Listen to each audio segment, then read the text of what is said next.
hard to go past Observer, Rolfie. Yeah. Very hard to go past them. Why? No pace, controls. Pace probably makes it very hard for others. Observer at the 150, led by a half length. 60s is trying so very hard. Planet Red late, but Observer's in front, and Observer won the Guinea. We were born for each other. Just remember, baby, whatever we go through. Before an Australian Cup, or has Chris Waller just got this horse humming on his return? I have no doubt that they've got this horse humming. Birdman down the centre of the track is starting to come on. 250 metres to go. It's Air Assault flat to the boards with Birdman the outside. Birdman strikes the front. Then Plymouth in Shuto. Holy Man still not out. But it's Birdman, 50 metres to go, coming away. It'll win the... All those good feelings. Don't ever forget those good feelings. Yeah, well, first of all, we should start with Educated. I think he's got a good one here, man. Yes. I think he's got a good one, Rob. Educated, 100 to go. Thanks Gorgeous Peating on its run. Educated draws clear, 2 lengths in front, and Educated remains undefeated. All the good feelings. I don't want to not mention Get a Good Feeling. It's bugging me. So from this point of view, this is a filly that's really evolving. Like it started odds-on favourite in the Oaks. I mentioned that Flemington Stakes win after it ran second in that strong sale race to Victoria's Spirit. What it's shown is an ability to produce a turn of... Jack, 100 metres to go, took the front. Get a Good Feelings finishing well. Nashville Jack, Get a Good Feelings coming at it over the top, and Get a Good Feeling.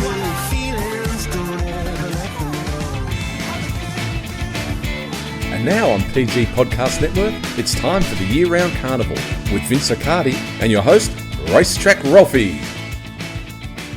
We had a good feeling thanks to Coldplay there and Matt Hill's fantastic calls, courtesy of racing.com, that there was some sensational racing both at Flemington and at Randwick. The big guns came to play, and we're going to break it all apart with Vince Accardi from Daily Sectionals. Good morning, mate. Good morning, Ralphie. Good weekend of racing is what I should say. Good weekend of racing. Oh, there was absolutely some high quality there. We'll pick apart the main races here, and we'll start off with Randwick. How did that play? Yeah, how did it play? It's always a challenge, isn't it? How does it play? Well, it looks like it's a two-speed track, and probably Melbourne and Sydney for different reasons, because they got a lot of rain. But if I'm reading your helicopter view right, this says just how unbelievably well the drainage is at Randwick, because it was a slick home straight. Yeah, it was, Ralphie. That first half of the card, probably right up until race 7, it was clearly a bit of give in the ground, and we were absolutely in that S5 range. 100% all day from the 400 to the finish line. You were operating G3, G4 in that range. And then the last 2 races on the card, it sort of consolidated that we'd definitely gotten into that G3, G4 range right across the board. Probably they did good, Ralphie, under the circumstances with all the rain that they had. It stood up pretty well. Yeah, pretty good.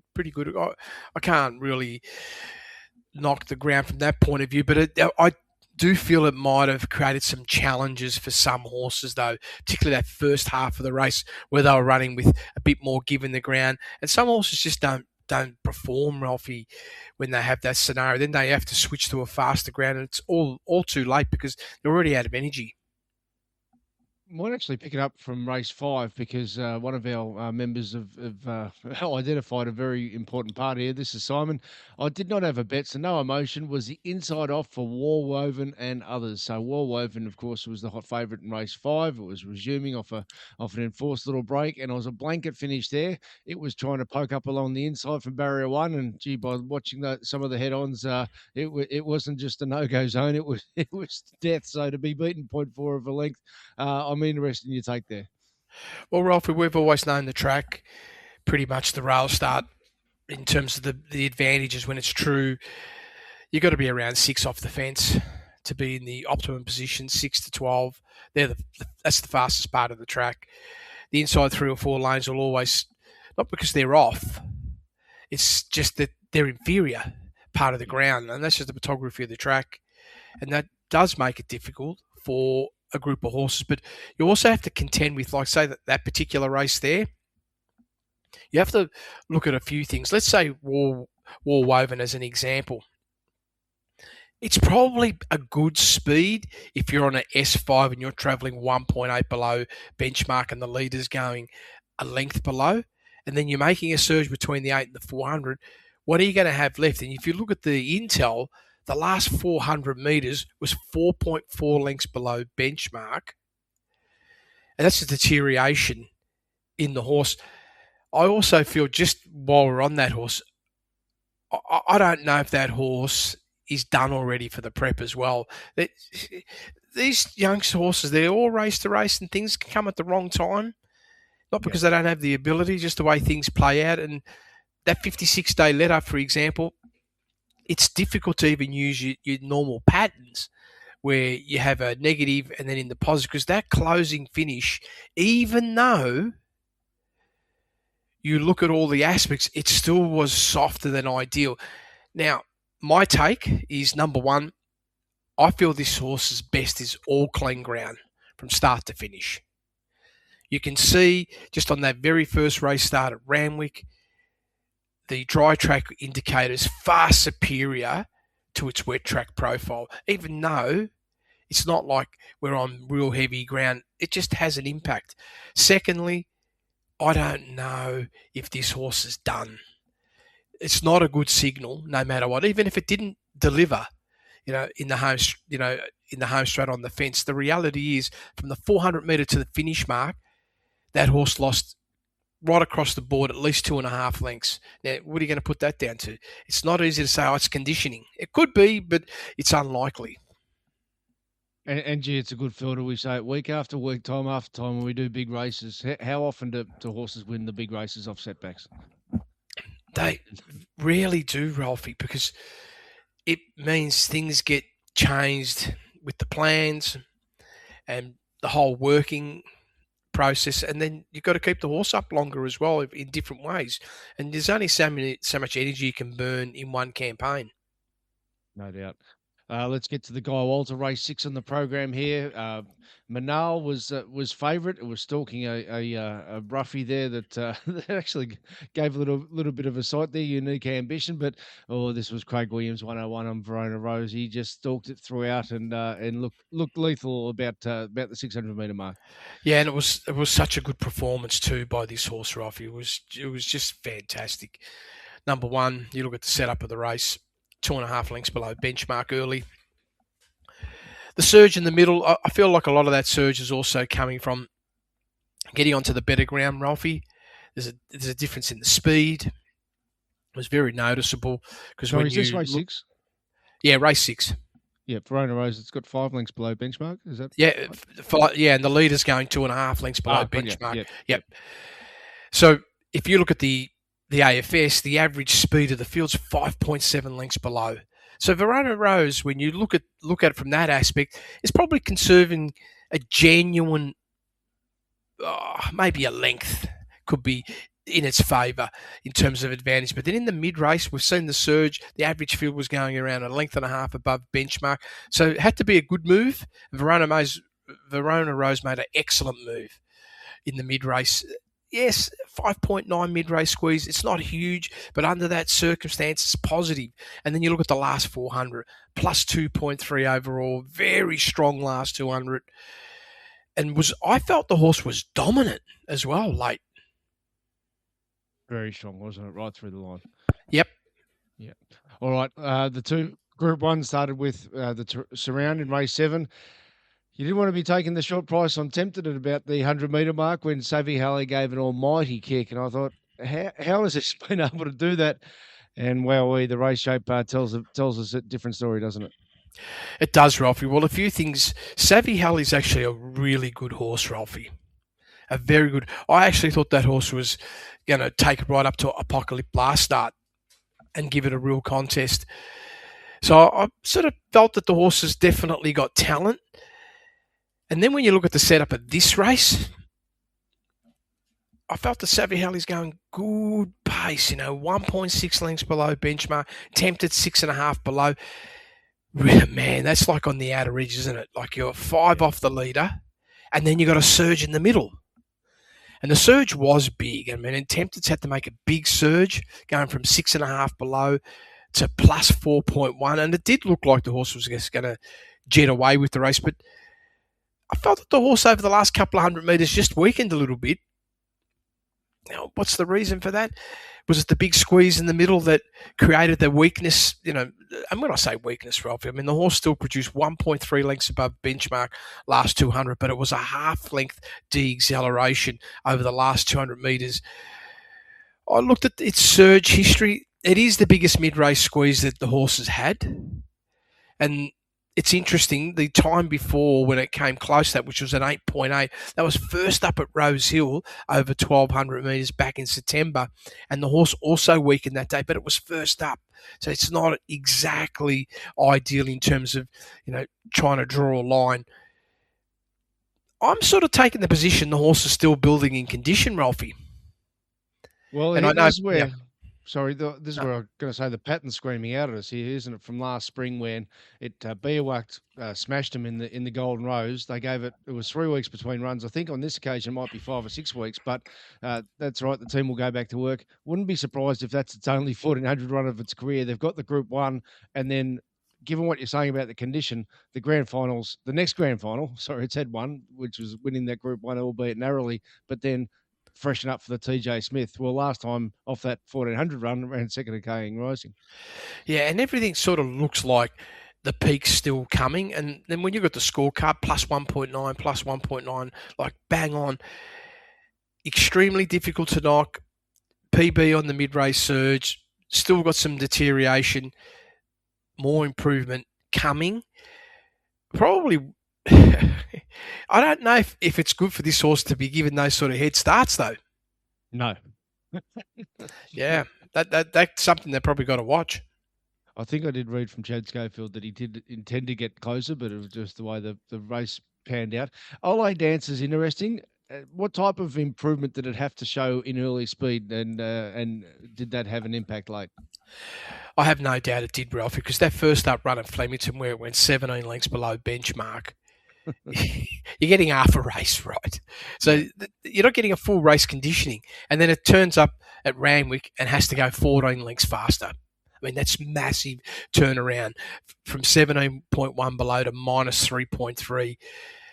The surge, obviously, in the mid-race nowhere near as big, but the mid-race actual score line, 2.7 lengths above benchmark, is the second biggest it's done in its career. So it's had to work with a lot more speed.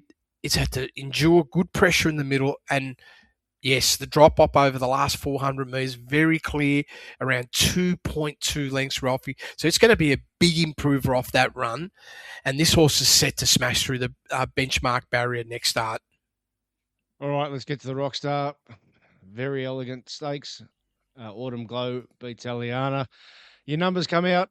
Talk us through what type of close she produced, because it's pretty special.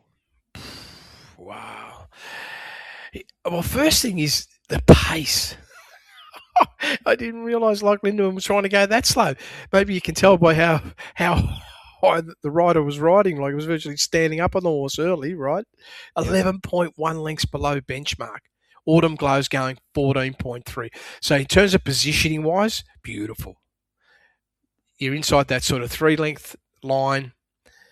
The mid-race, obviously, you're going to get a big surge, because I'd say, personally, the first half of the race was barrier trial, Ralphie. Yep. And then we've got the surge in the middle. Autumn Glow surge is 15.4 lengths. And then we've definitely got... We only see horses like Winx and a few others generally do this, plus 10.1 last 400. It's just sensational, Ralphie, to see that. And again, what it does is this. It gives the optics that Aliana's nearly as good. But it's not. It is good in terms of its score.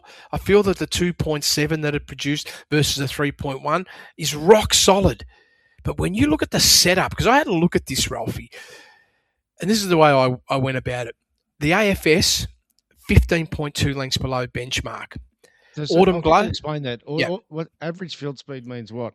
Yeah, so what it means is you take all the horses in the race at the 1S point, which is at the 800 metre mark from the finish, Yep. and you get the average speed that the field's travelling at, because then you can work out who's conserving fuel and who's not conserving fuel off this slow pace, right?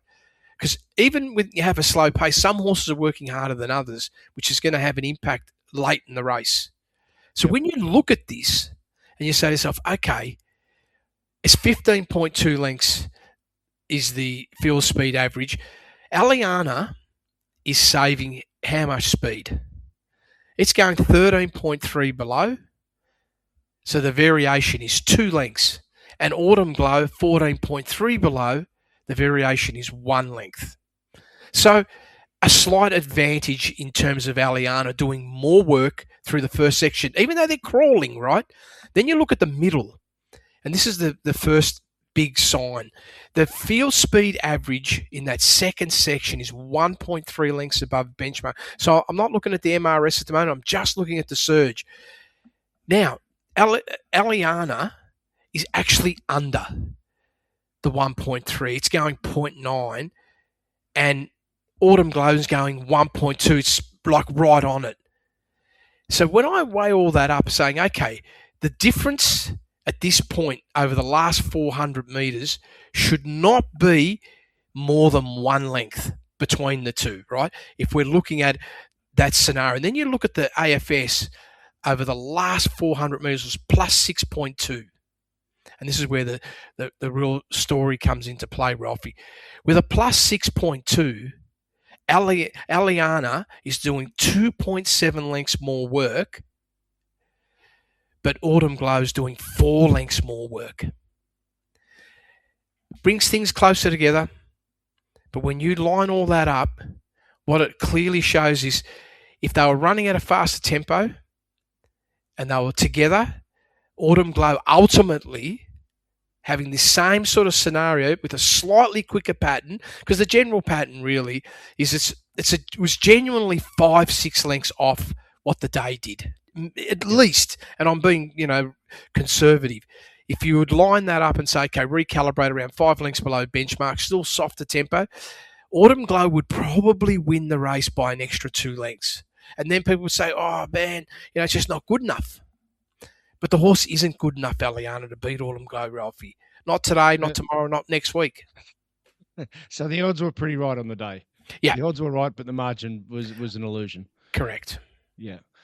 So plus 10.1 and plus 5.7 last 200. That is rare. I don't, regardless of how slow the early tempo was, I just really see what I've been working with you now for 14 years. I just really see this at the end of a mile race. Yeah, it just sort of demonstrates how good this horse is. Probably the only horse running around at the moment. I didn't watch the races at Hong Kong, and I'm assuming Romantic Warrior won. Yep. The reality is that's probably the only horse that would test it. In that sort of range, yeah. Yeah, because why wouldn't this horse get 2,000? They've got options, Ralphie. They certainly have. So so at this stage, Mr. Wallace said that the definite is that the George Ryder next start. Okay. On Golden Slipper Day, 1,500. So it'll start nice and short there. And then Aliana will go to the Ranvet. So they'll split next up, 1,1500, 2,000. And the real part for Aliana, never mind the matchup with Autumn Glow, is the 2.7. It just has it humming. Yeah. Now, coming back to the scoreline for that horse, they've got the horse going sensationally. New PB, can't ask for more than that. Even the race matrix scored like plus 3.4. It's all like new ticks for the horse. Even the last 400 metres, yes, we talked about the soft tempo, but what it demonstrated is, and this is the interesting part, if you look at the run of Flemington with Aliana on the 13th and the 9th at Flemington, Rolf, where it went 26.4 lengths below benchmark early, which is a hurdle speed and some, right? Yeah. It produced an 8.6 last 400. This time it's gone 13 lengths quicker and pretty much put down a better last 400. And that's a sign about the evolution of the horse.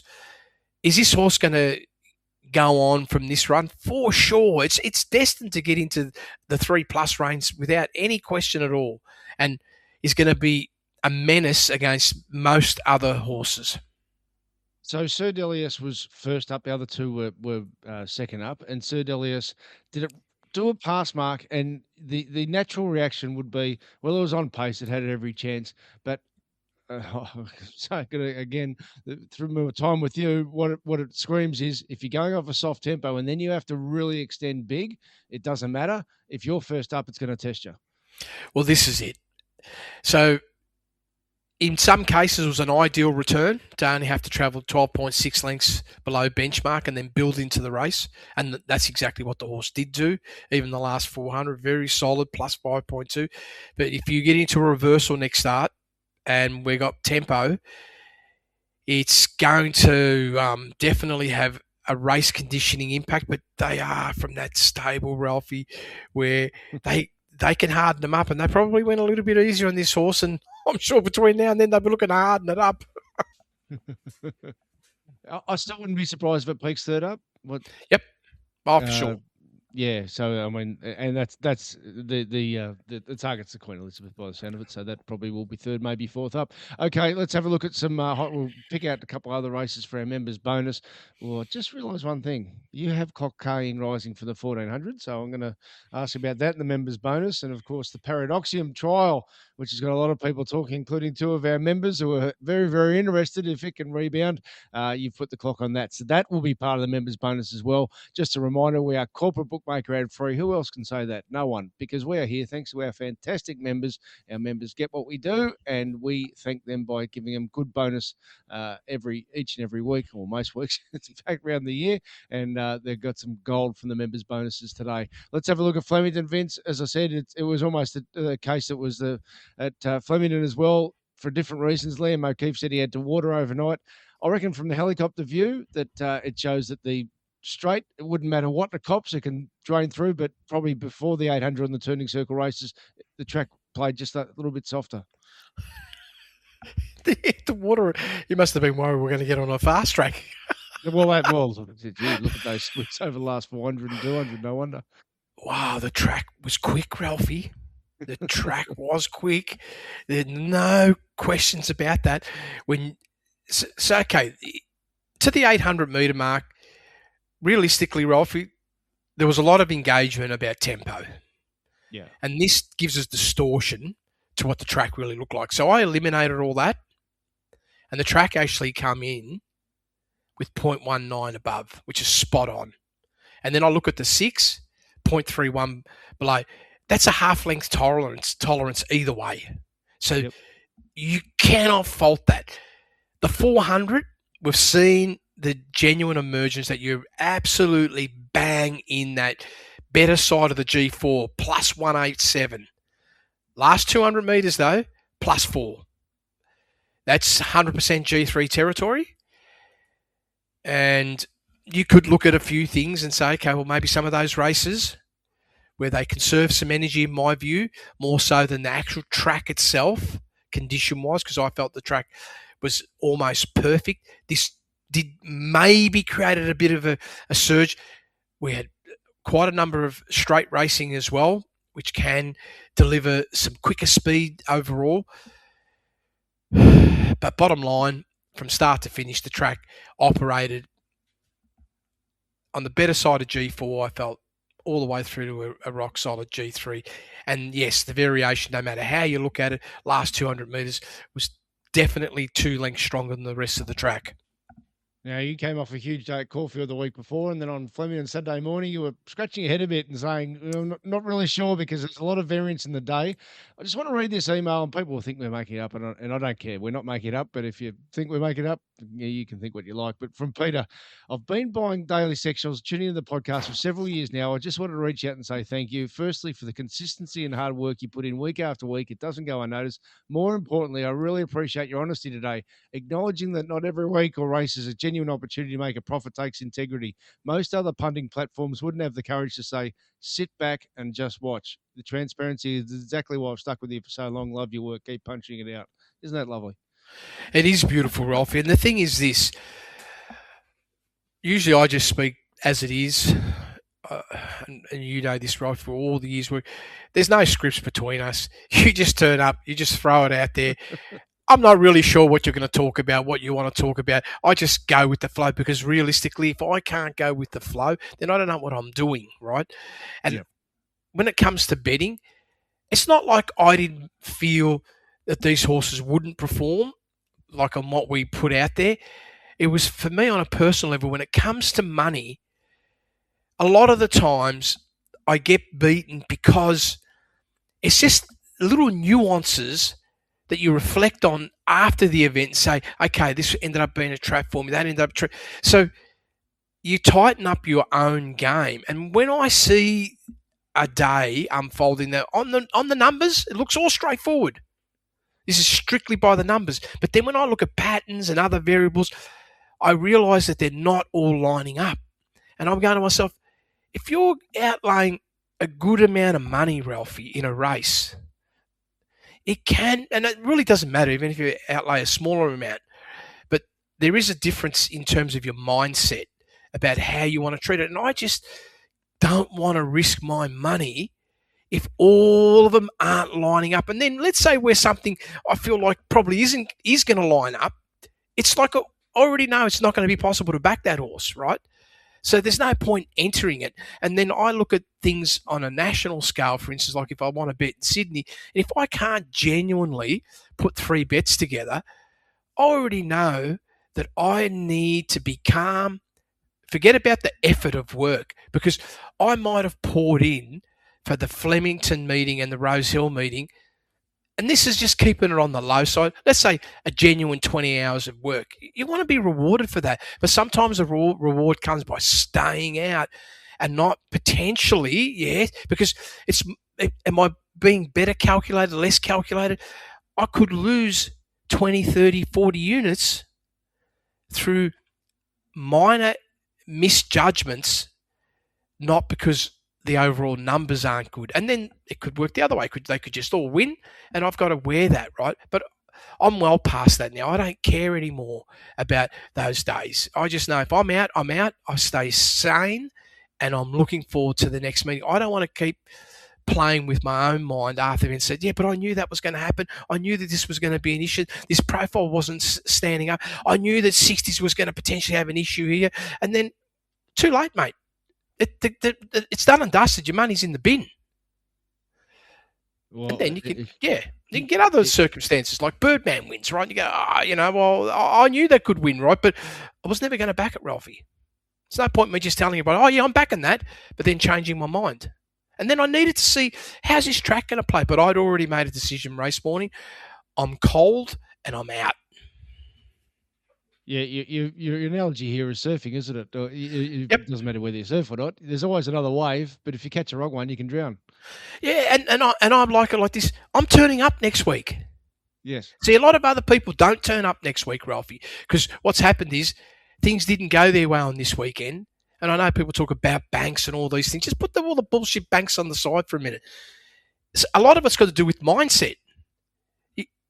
You just hopped on there's 2 chances and you hop on the wrong one because you go run second, you get beat. All of a sudden you've had a string of 4 seconds, you got beaten. Okay, I have the place on side. So in some ways it looks easier, but in other ways it's actually a lot harder because you have to be more disciplined. So for me, that person, A, probably says, I'm done. I'm taking a week off, 2 weeks. But I'm turning up the next week. And I'm turning the week after and the week after. I'm turning up every week. I'm still doing all my work. I'm still doing all my form. Even nowadays, I'm still putting in nothing less than about 70 hours a week. Not less than 70, right? That's a lot of work, Ralphie. Now, I'm not doing 100, 110, but there are periods when I might have to, right? But realistically, I'm still putting the work in, and I'm the first guy that wants to bet. But I respect the power of the money and what it does to you mentally. And I respect the power. Are you gambling or are you investing? What are you doing? Well, I hope I'm more of an investor than a gambler, right? Even though we're in a gambling game, aren't we? No doubt. All right. Well, if you want to listen back to what we did do on Flemington, the deep dive on the Friday and the update on the Saturday, you can listen back for free on this whatever platform you listen to this, and we always put them up unedited. The only time we didn't was a couple of weeks back because the audio was no good, but every other time we do, and we did. And if you want to get our preview of this week, Newmarket, and All-Star Mile, wowee, what a huge day it's going to be at Flemington. That'll be the last of our Melbourne features. Before we swing to Sydney, go to my website, racetrackralphie.com.au, click through the links there. If you're an existing Daily Sexstorms customer, there's an audio-only top-up option. You touched on Birdman, Vince. The either-or going into the meeting, and it's always easy afterwards, but the either-or going into the meeting was that first up run, Chris Waller saying, you know what, he's not a stayer anymore. We're going to have him as a miler, a 2,000 horse, and we're going to really see what he can do. We got him across as a stayer, but now we're going to go short course. Or was he a chance of going flat second up? Vince, he exploded, and the market said he was going to as well. Yeah, and what a run, Ralphie. Seriously, what a run. First of all, beautiful tempo. 1.3 lengths below benchmark. This just means most horses are going to get their chance. The average field speed, 5.2 lengths below benchmark. Of course, the first three horses, as it turns out, they're conserving the energy. Most of the others aren't. There are a couple who finished right out the back that did as well, but they just didn't move in the middle. But the real race here was the last two splits. That middle surge, huge. Birdman's done a 12.1 length mid-race squeeze. The field pace was like +4, so Birdman is rised above that. And then the last 400 metres, excluding the last horse, the horses ran last, and I just eliminated him from the AFS, the average field speed was +3.3, and this horse is Birdman going 6.9, so 3.6 lengths faster than the field average speed, which I feel is like fantastic to see, right? And then I look at the numbers and say, whoa, what a leap. 1.1 to 3.6, Ralphie. 1.1 to 3.6. Even the race matrix has pushed it up 2 lengths to +2.4. And initially, Ralphie, I said, you know what? Maybe he's a touch overscored. And I'm a very hard marker, Ralphie, because again, if you're not hard with your marking, you're going to launch into some horses and they're not going to get anywhere near that number. And what's going to happen is you're going to be disappointed because beforehand you're going to want to back that runner because the score's so powerful. And then after the event, you go back and say, I overscored it. But what I did is I went back and had a look and said, okay, let's really look at this closely. Has this, and this is on the adjusted figures, because on the raws, +5.2, rock solid, but coming back to that 3.6 and saying the justification of the lift. Well, the early tempo, 6.9 lengths below benchmark. Its average speed is 6.1. Its best is 5.2, only did it once. But the average speed to the 1S is 6.1. So it's come in 3/4 of a length below its average. Then I look at the middle, right? So that's like a 1 length deduction. Just looking at it on basic fundamentals. 5.2 raw, take away length, you got 4.2 raw. Then you look at the middle. You say, wow. Its average 2S figure is 1.5, Ralphie, above. Horse has gone plus 5.2. Even now when you allow for the track. And the track, you got two denominations. One, you got to look at about 1.5, 1.8 range for that 400 metres, and then you got around +4 for the last 200 metres. Combine them, that's about 6, right? But if you're just looking micro, it's gone well above that. And then I look at the last 400 metres, and I just sit back and say, best ever 8.5. It's also got a line of around 1.5. He smashed it. So can you be realistic and say to yourself, is it possible that 1 length of conserving speed generated that much upside? And then, okay, let's factor in the track. And I peel all that away. Didn't matter how I looked at it, it was stronger. So then I came and looked at the overall structure of the race and looked at, okay, who's in this field? Now, Exudo was the perfect horse to line it up against. Perfect. You could not have picked a better horse to line up and say, are we franking? That first up run of that horse, plus 1.4, even with a 0.7 race matrix, clearly said it can't be less than plus 1.5 baseline. And then I worked out and said, okay, well, that 3.5 has to stand because the horse is probably entitled to a touch more. Maybe entitled to be 4.2, but I said 3.5, rock solid. It beats it on every other front, and Exudo's come in and performed like right on its performance of its first up. In fact, just a touch better. Even the early speed was exactly the same.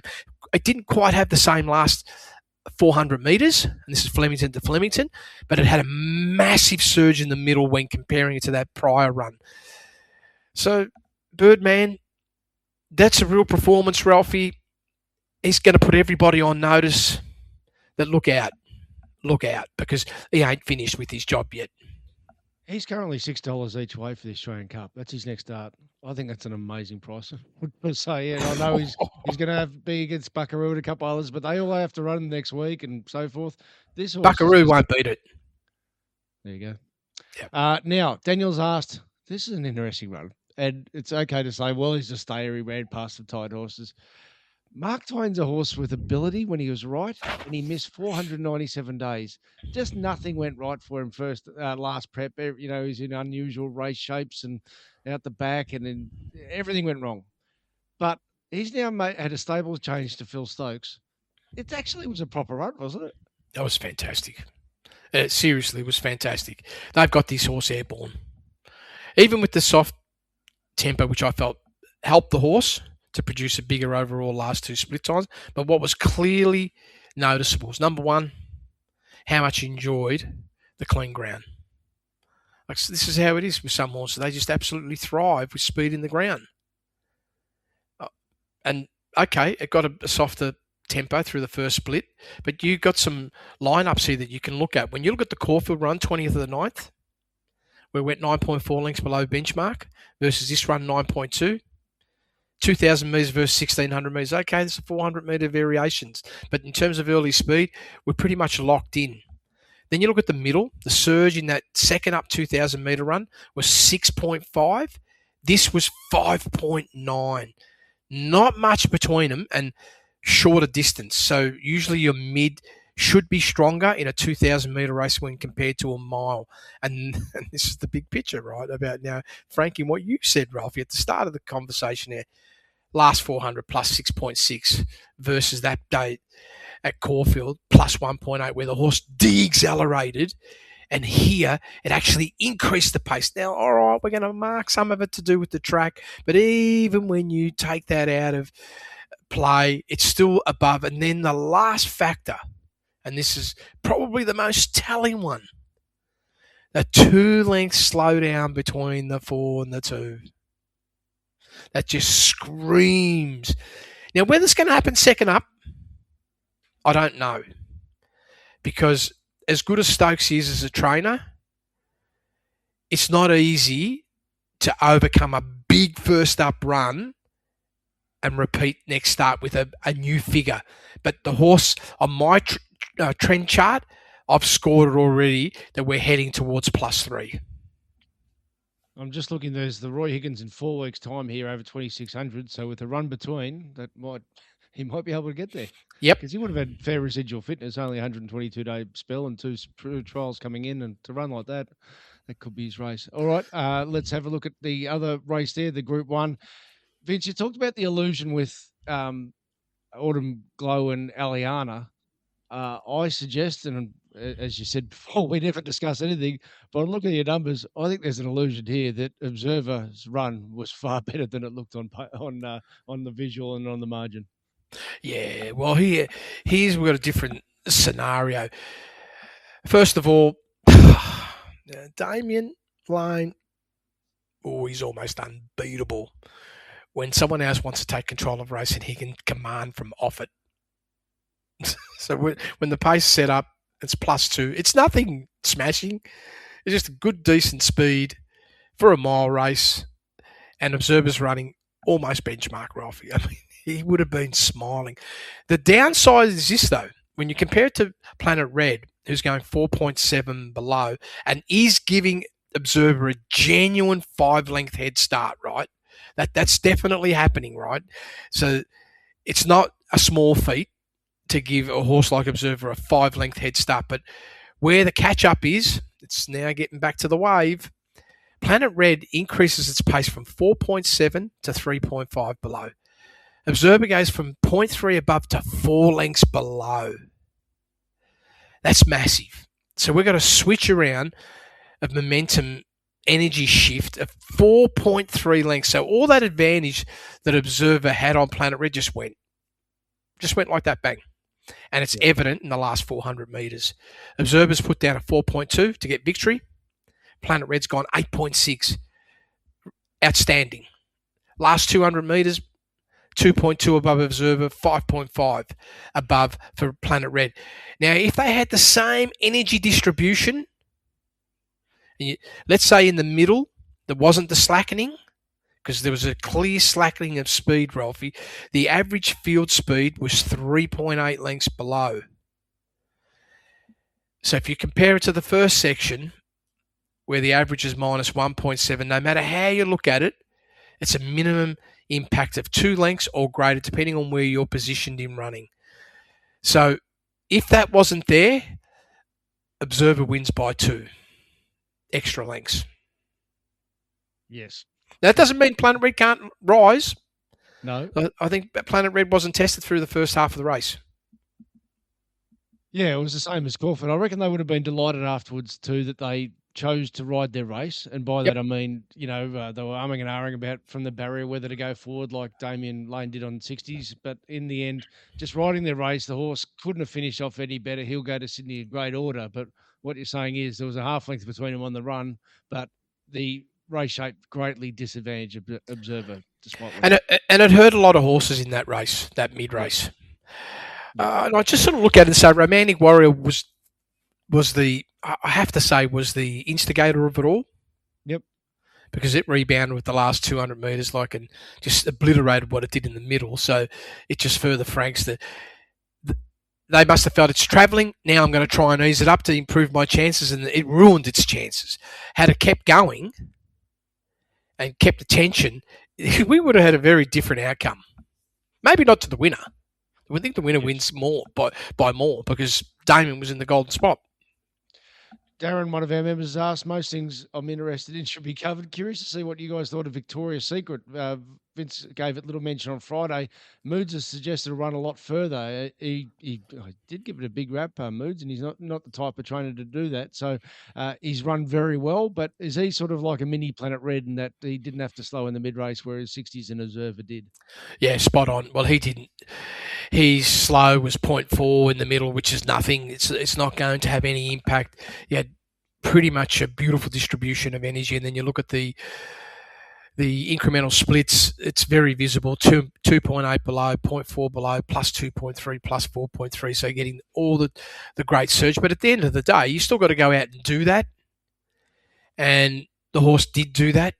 Performance-wise, as crazy as it sounds, probably my only disappointment to a small extent is overall Observers put up 0.3, Victoria's Spirits put up 0.6 below. What's that all mean about these horses? These horses now just automatically, are they at the same level as some of the best of the older horses? Yeah, well, I feel that if you look at, and this is the beauty of it, like if you just look at what Birdman did, there's a lot of catching up to do. Sorry, go on. I was going to say, even, and this is for majority horses, I'm not going to put the winner in that basket, but the rest of them have got a lot of catching up to because they had soft work in the middle where they didn't, get exposed to the energy distribution. And Birdman, look at that, plus 3.6, forget about it. And you can, of course, you can get the helicopter view via Sizzlers or via your IVR reports. But basically, what you're saying is we've got apples to apples with this Birdman and Observer race. It's a Flemington mile, 40 minutes apart. But the mid-race from the 800 to 400, it's about 9 lengths difference, isn't it? It's massive. Yeah. One's gaining ground, one's losing ground. Yeah, and then you look at the last overall 400, with the exception of Planet Red. Yep. It wasn't there, but again, for now, Planet Red, you could definitely clearly line up against the rest, because if you look at it, Birdman versus Planet Red, it's a great exercise. 6.9, 4.7. So Birdman's doing it easier. Planet Red's doing 2 lengths more work. But in the middle, you combine those two. Planet Red's first 2 split time average is 4.1 below, and Birdman's average is 0.9 below. So it's already 3 lengths better. And then last 400 metres, okay, there is an expectancy that potentially, when you look at it from that angle, they should have similar last 400s, and Planet Red had a slightly better. It did, 8.6 versus 6.9. But I can be confident of one thing. If Planet Red went 8 lengths faster in the middle, it wouldn't be putting down an 8.6 last 400. It would be putting down a +2 or 3. That is true. All right, been some great racing to talk about. We've got some great horses to talk about, and potentially not just Paradoxium. Oh, wow, was there a couple other trials I want to ask you about from Rosehill on the 23rd. So looking forward to that chat, as well as Kaying Rising. That will be our members bonus podcast this week. If you want to get the members bonus and support the fact that we're corporate bookmaker ad free, just click through the links, racetrackralphie.com.au. All of Vince Accardi's work is via dailysectionals.com.au. And as I said, we're previewing the big Super Saturday at Flemington this week. In the meantime, thanks so much for listening to Year Round Carnival.